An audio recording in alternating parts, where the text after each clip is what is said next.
Hi, everybody. Hi, Tantasqua.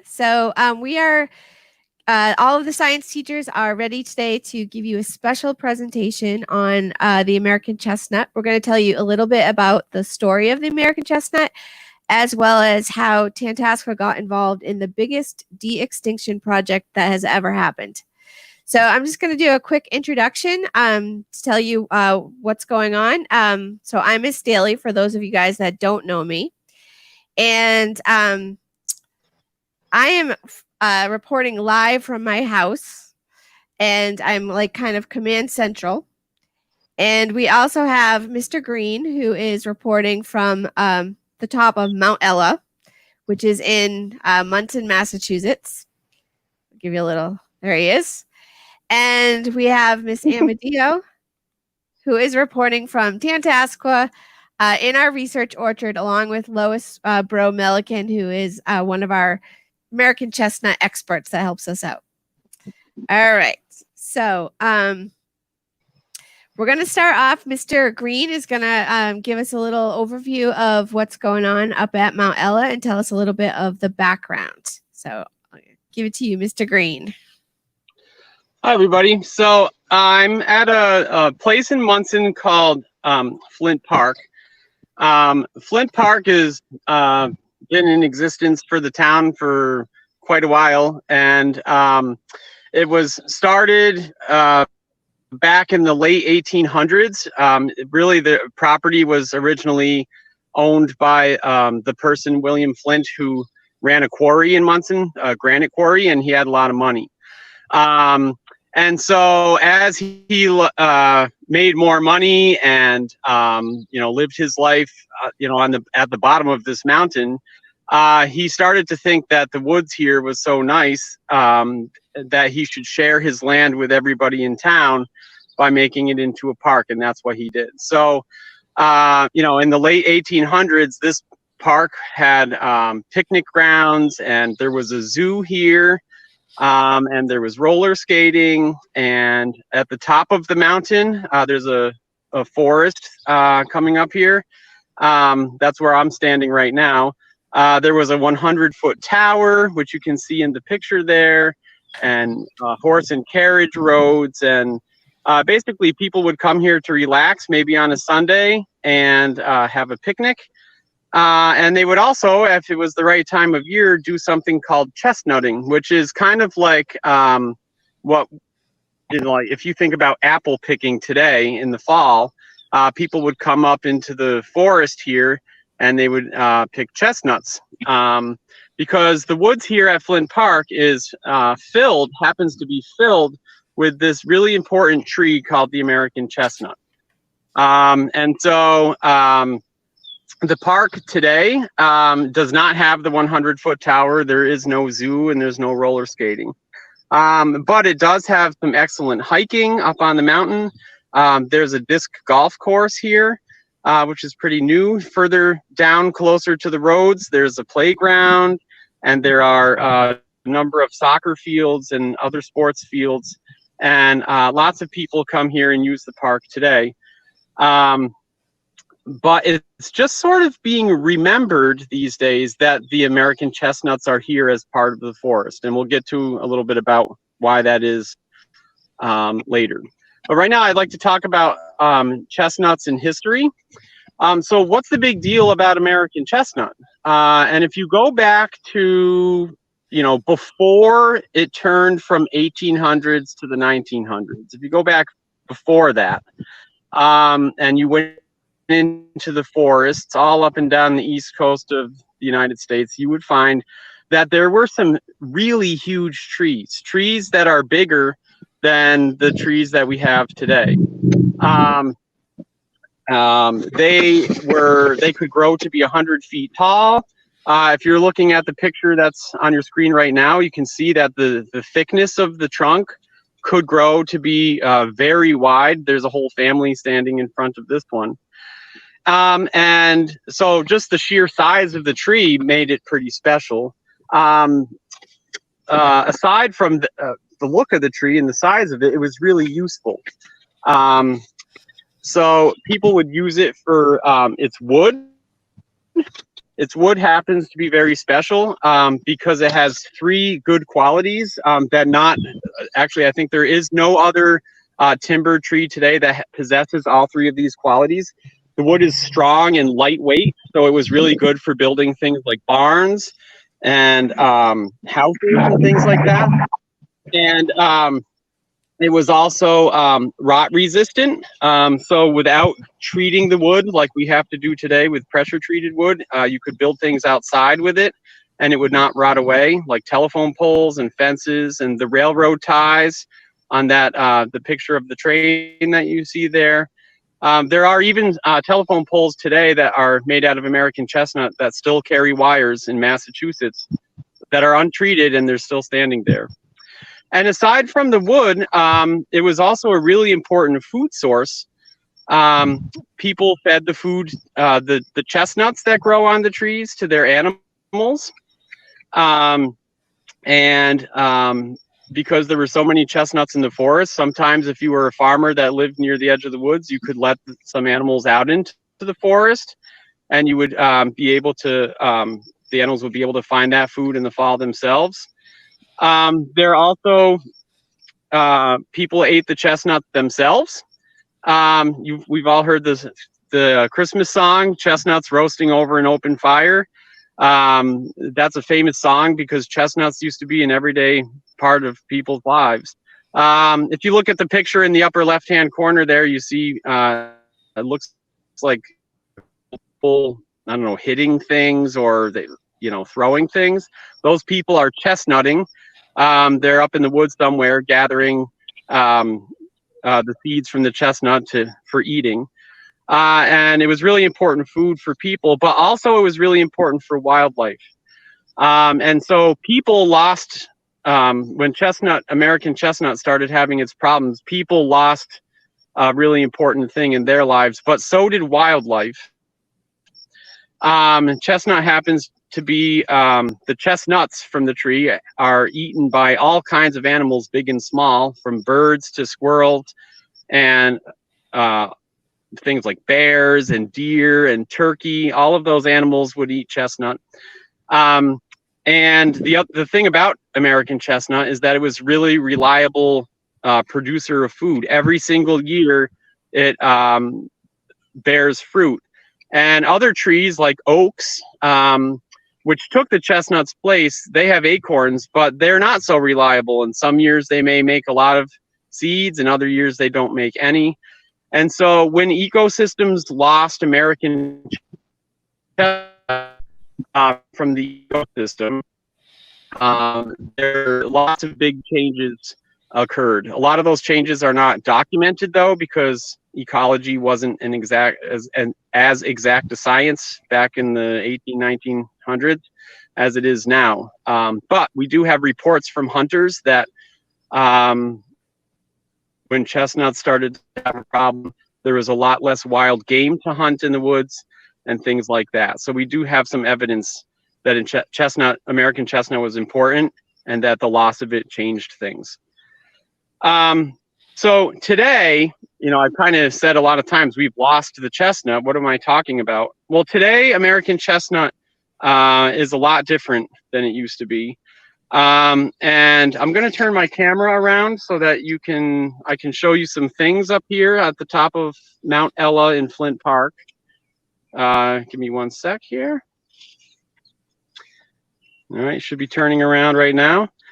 And where I am is what is called the American Chestnut Management Area, which is on top of Mount Ella in Flint Park. This area was established by students from Tantascwa from 7th grade science classes, really.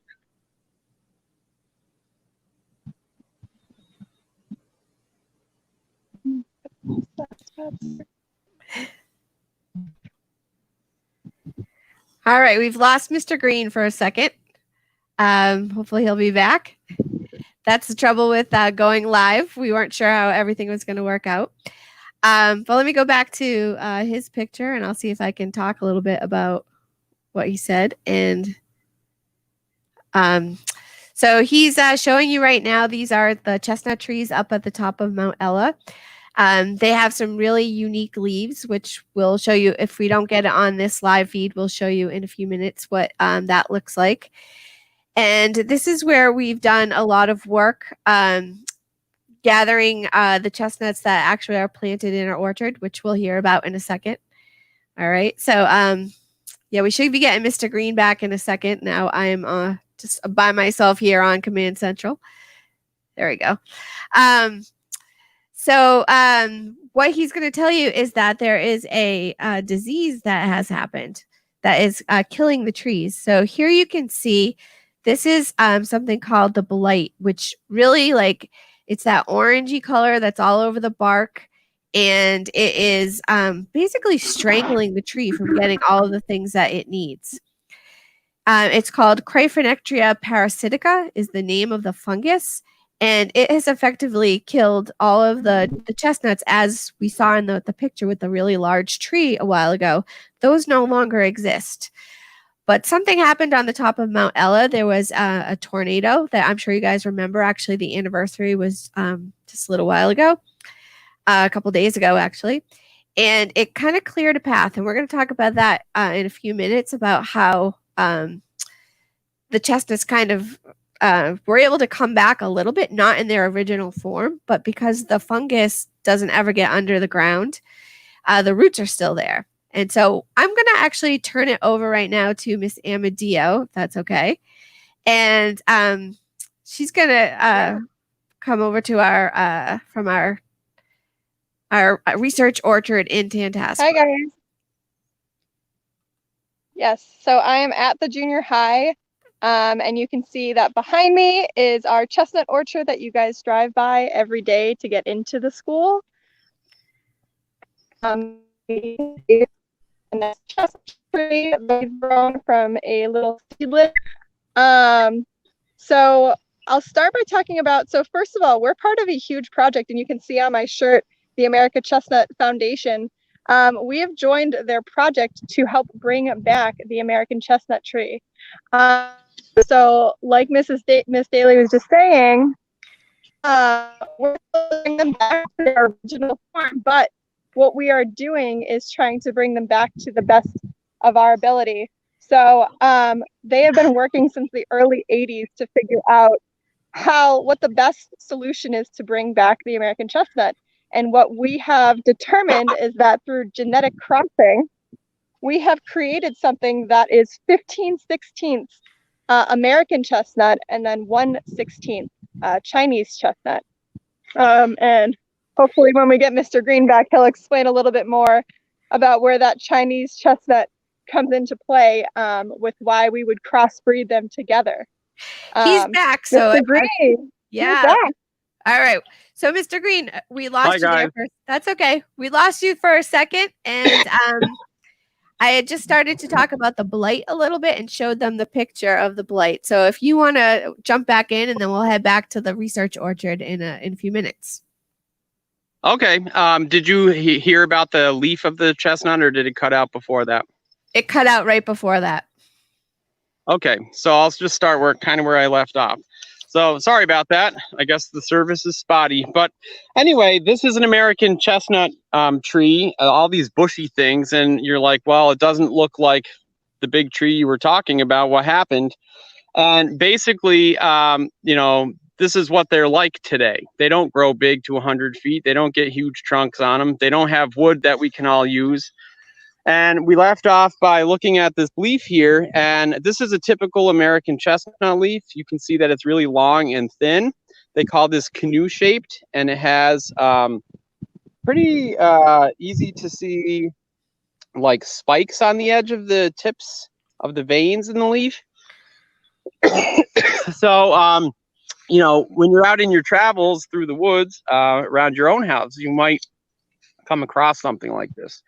But what I wanted to talk about was, so what happened? Why are the trees like this? And we're going to look at this tree right here. This one's a little bit taller. This is about as tall as they get these days, and then they end up dying.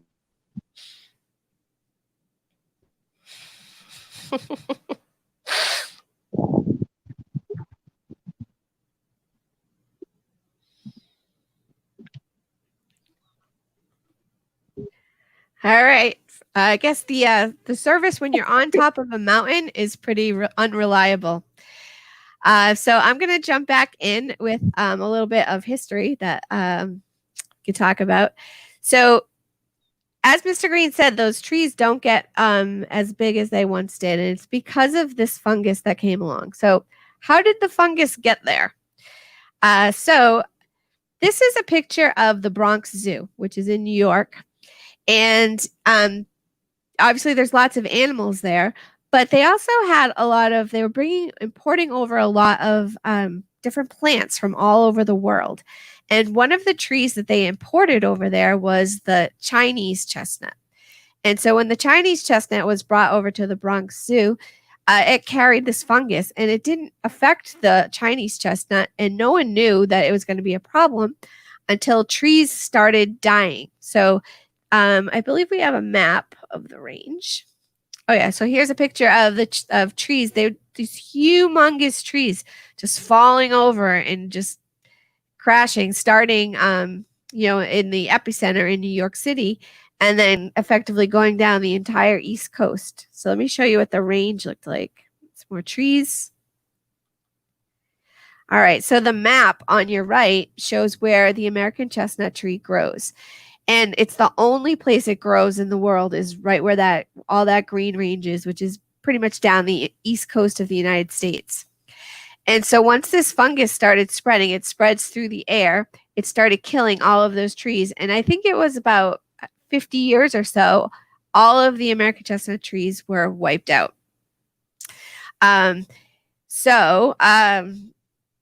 They tried to stop it a whole bunch of ways. And if Mr. Green pops back in, we'll have him talk to you about all the different ways they tried to they did something called mud packing.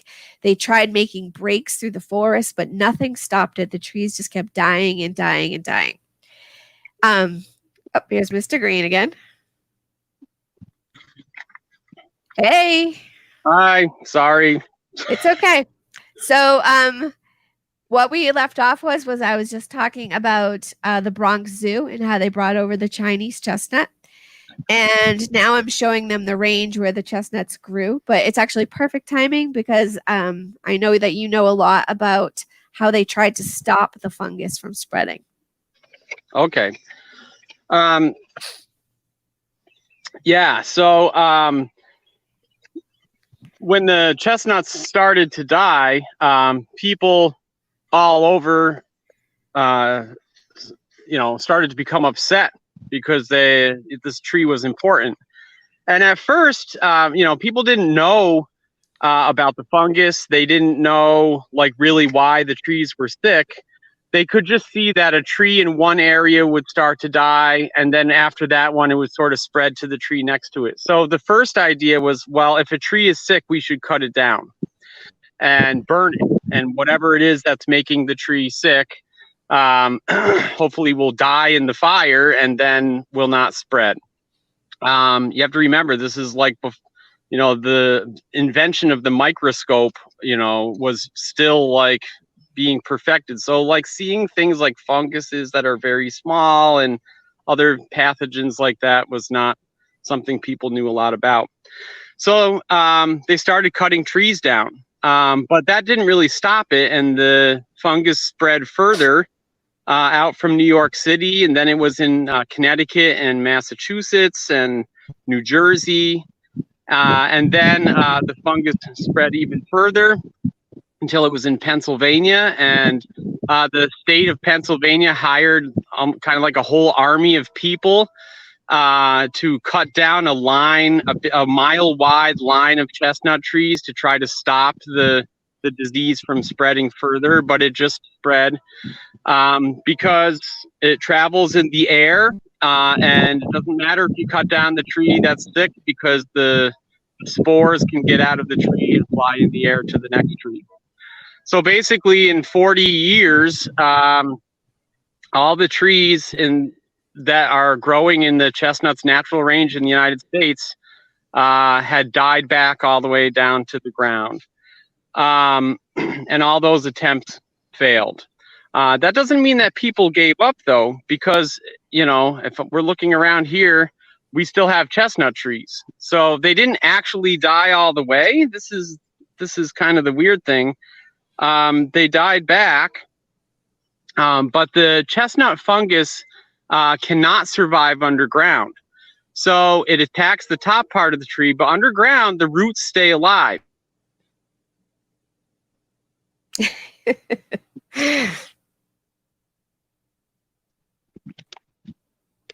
And here we are again. So, so what we're seeing now is that we're just about getting ready to talk about something that scientists call functionally extinct. So the roots are still under the ground, and when the tornado came, which Miss Amadeo is actually going to talk about in just a minute, it cleared the path. And we've talked a lot in science about competition. So when you eliminate all those big trees out of the way, these small little sprouts of chestnuts can start growing. Now, they will still get the blight. The blight is still around. It's not stopping it. But different groups have worked to try to bring them back from de-extinction or from being functionally extinct, because they're so important to the ecosystem. So I'm going to toss it back to Miss Amadeo again, and we'll pick up, maybe talk about the tornado a little bit and how that impacted what we're doing there. Oh. Yeah, so the tornado occurred back in 2011, which was actually the year that I graduated from senior in school. And the good thing is that they actually help our environment. So about this, we've talked about how organisms heat, right, for different factors, and tornado came through and cleared so much of our land. It not only destroyed houses, but it also took down tops of trees, full trees. It fully uprooted trees. And what happened was it actually cleared way for our small trees that weren't able to access sunlight or nutrients before. So with that, something that tornado, though it was unfortunate for a lot of people and it was scary, it hit just next door to me, my neighbor's house. So it was very close to me. But what happened is we were able to see little sprouts of chestnuts grow more so than they were able to before. So where Mr. Green is up on Mount Ella, those trees that he's near were able to grow taller and produce chestnuts because of the tornado. So from there, so the tornado, actually, fun fact, it stretched 39 miles. So it went all along southern to central Massachusetts. So it was a pretty big storm. But so our goal here, so let's go back to our trees and our impact on the project. We take the pollen that we get from these 15, 16 chestnut trees, and we crossbreed them with our trees over in Munson, where Mr. Green is. And so from there, we're able to do a couple different steps. So there are 3 big steps that we do in order to crossbreed and create our chestnut trees that I have here in our orchard. So the first step is called pre-bagging. So what we do is in early or mid-June, we go over and we pre-bag the trees. So really we find flowers that are about to blossom, right? And we find the buds and we find the female flowers and we bag them so that there can't be any contamination, so no cross-pollination. And what I mean by that is naturally flowers in nature are going to reproduce, right? And they do that through pollen. So we pre-bag them so that they can't naturally be pollinated. And then in a couple weeks, we return and we bring our own pollen with us that has been genetically crossed.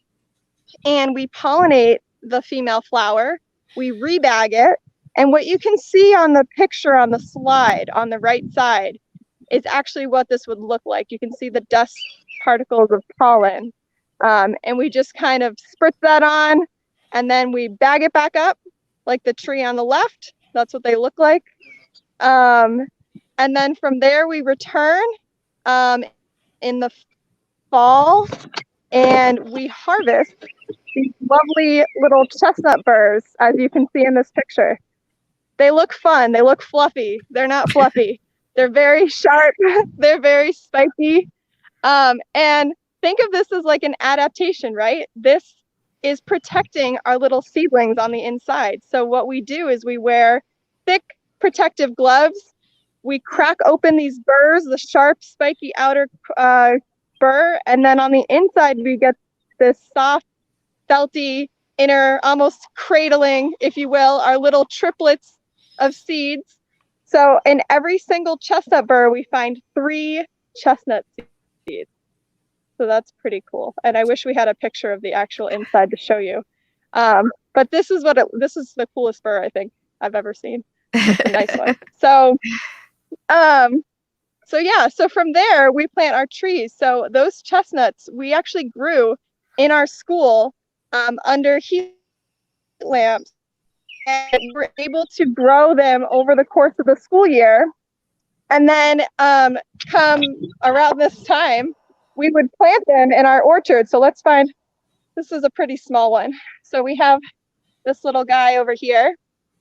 And here you can see they have this protective collar, which helps them to grow because usually they're only this big.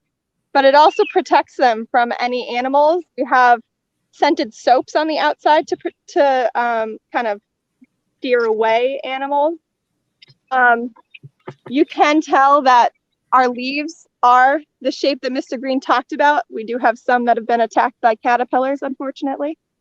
And then over here, I don't know, Lois, you want to help me out? We can measure this now. So here is our tallest tree in our orchard, as you can see. And Lois is going to help me out with this. You can see right here. This was measured 1 week ago. 1 week ago, that was measured. See how tall it's grown since? What did we determine that was? That was 3 feet 10 inches. Nice. So it's grown 1, 2, 3, 4, 5, 6, 7, nearly 8 inches. 8 inches in like 2 weeks. That's pretty impressive. Wow. Fast growing. Yes. So the little babies are growing. So proud. So here you can see on the screen are some pictures of our chestnut cutting ceremony, our orchard ceremony, and then some pictures of when we planted, and we replanted into the ground. So something that unfortunately we did not get to do this year. All right. So lastly, I just want to end by saying, where's my last thing? I just wanted to talk about a little bit of the stats, a little bit. Hold on. So I don't think I said this before, but we started this project 5 years ago. So where are we going from here? So in about approximately 10 years from when they're planted. So whenever they get to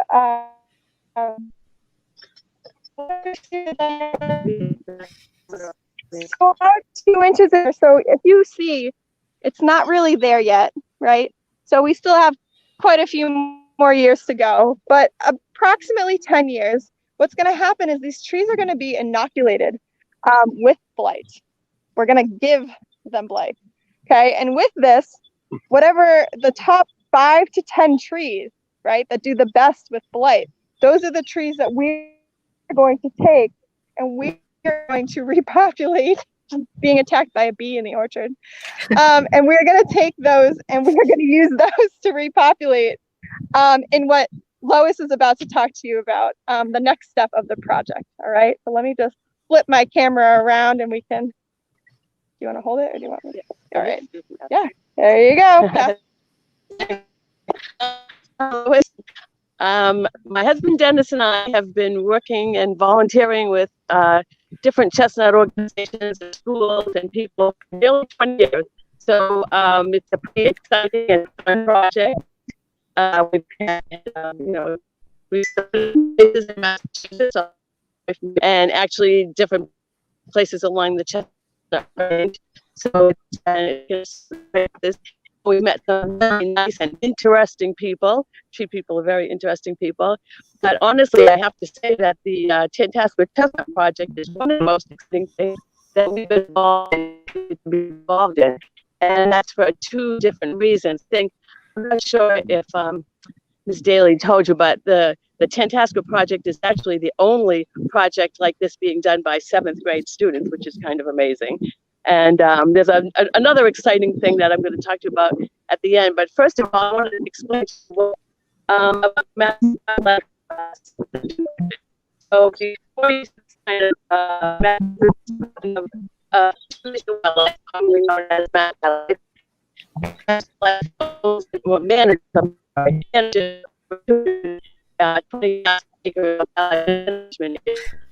management on the map, and it's probably most of them that are really close to where you guys live. So the reason that the orchard on that wildlife property is that the seed on this orchard will be the seeds that will be in the forestation project. So this orchard that you have at Fantastic is actually like a general orchard. So essentially the whole project American Foundation. So you have so Mr. Day said it's from the trees out of this orchard. So after you inoculate them with the blight, all the trees that don't look really good will get cut down. We'll just get rid of those trees. So whatever 5 to 10 trees that are left will be left to produce nuts. Those nuts that they produce will go into an orchard, just like the orchard that you see at Mass Wildlife. These orchards are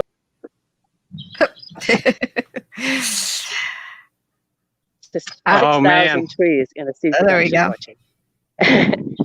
And then you do the same thing again when these trees are all old enough, like 2 inches DBH, which is diameter at breast height. They will inoculate the trees with chestnut blight and cull them out, and those trees will produce the final 6th generation of what they call B3, F3 chestnuts, which are the chestnuts that will be planted out into the woods. So the interesting thing about Tantascwa is the American Chestnut Foundation has different lines of resistance. We have technically 3. One is Clapper, one is Graves, and the other one is Nanking. We don't have a lot of Nanking chestnut orchards at this time, but this orchard is a Nanking orchard with Nanking resistance. So that's pretty cool, because when they plant these trees out, they will be known as the Tantascwa chestnut, because we have too many different orchards with the same lines of resistance. So the name of the orchard is usually where it is located, and the chestnuts that come out of it essentially will be Tantascwa chestnut. So these chestnuts will be put out into the woods at Mass Wildlife properties. But the exciting thing about the Tantascwa project is the seeds on Mount Ella, because it's funny, as Mount Ella, we've been taking pollen from Mount Ella, putting it on other, taking the nuts from there, putting them in the ground, and then essentially when we're done, we put these seeds back at over 100. So to me, the most exciting thing with this, the reforestation project, is all about the goal of 40 trees back into the woods. And I'm just all right. Project. So Lois, you've been in and out the whole time, unfortunately. So I'm just gonna highlight a couple of things. Okay. No, it's not your fault. It's just that if anyone has been in our parking lot trying to get Wi-Fi, you know that doesn't work that well. So the service is not very, very good in that area. But what a couple things Lois said was the pictures that she showed you were from Mass Wildlife, and that is something called a seed orchard. So eventually, the seeds that we get from our orchard will become part of a seed orchard. And then the other thing she was just saying is that Tantascwa, we're really the only middle school in the country that is involved in this, and it's really just kind of an exciting and important role we're playing in trying to bring back the American chestnut. So I I think we're almost about done to wrap it up. I just want to check in. Mr. Green, was there anything else that you wanted to say that we missed? I think you guys covered it, but I could show that up in this area where we have all these native trees growing here, we have also been like putting some trees in the ground, and some of those are the seeds that Miss Amadeo was talking about, that are from further south. But they can still grow here, and they will be a start to putting trees that may be able to survive back on Mount Ella. But also the seeds from our own orchard will come back here when they're ready too. So I just wanted to show you there's a number of these up here, but it's got caging around it. And then inside, this tree was planted just last spring, and you can see inside there's the little tiny chestnut tree, which survived the winter, and will hopefully keep on growing into a big tree someday. Awesome. Okay, so I have one more slide to show you guys, or actually two more slides. This is just a quote from the Chestnut Foundation about the history of the American chestnut. So I'm just going to read it to you. I just wanted to make sure I got it right. Actually, hold on. I can't see it very well on my screen. Okay. More than a century ago, nearly 4 billion American chestnut trees were growing in the eastern United States. They were among the largest, tallest, and fastest growing trees. The wood was rot-resistant, straight-grained, and suitable for furniture, fencing, and building. The nuts fed billions of wildlife, people, and their livestock. It was almost a perfect tree, that is, until a blight fungus killed it more than a century ago. The chestnut blight has been called the greatest ecological disaster to strike the world's forests in all of history. The American chestnut tree survived adversaries for 40 million years, then disappeared within 40. So that's a pretty amazing thing, but in a bad way that happened. But luckily we have people like the American Chestnut Foundation, like Tantasquis Project, Mass Wildlife, and a lot of other different places around the country, around the East Coast, trying to bring back the American chestnut tree. So I know that all of the science teachers are we're just super excited and proud of this project. And in the fall, we're going to be looking for students that want to be part of this. So if you are someone that thought this story was interesting, you want to learn more, you want to be involved, we do a lot of trips after school. We go to Mount Ella. We do work in our orchard. We do community outreach. We've done a lot of programs at Munson Library, as well as Mass Audubon for the Boy Scouts. We made ice cream. Well, we didn't make it, but we roasted chestnuts, and Westview Creamery in Munson had chestnut ice cream last year. So that was fun. So there's lots of fun things that you can get involved in. If you are interested in learning just more information kind of on your own and kind of what it's about to be part of the Tantasquis Chestnut Club, you can check out our website, which is tantasquischestnut.weebly.com. So we hope that you guys found this story interesting. Thank you for watching, even though we had some technical difficulties. Hopefully you got kind of the idea of what the chestnuts are all about and what we're all about, and how important the chestnut tree is to the ecology of Northeast United States. All right, so let me go back to all of us. And we're about to end it, so unless you guys have anything else you want to say, I think we'll just wave goodbye. Bye. Bye, guys. All right, bye. Thank you, everyone, so much for watching. Thank you.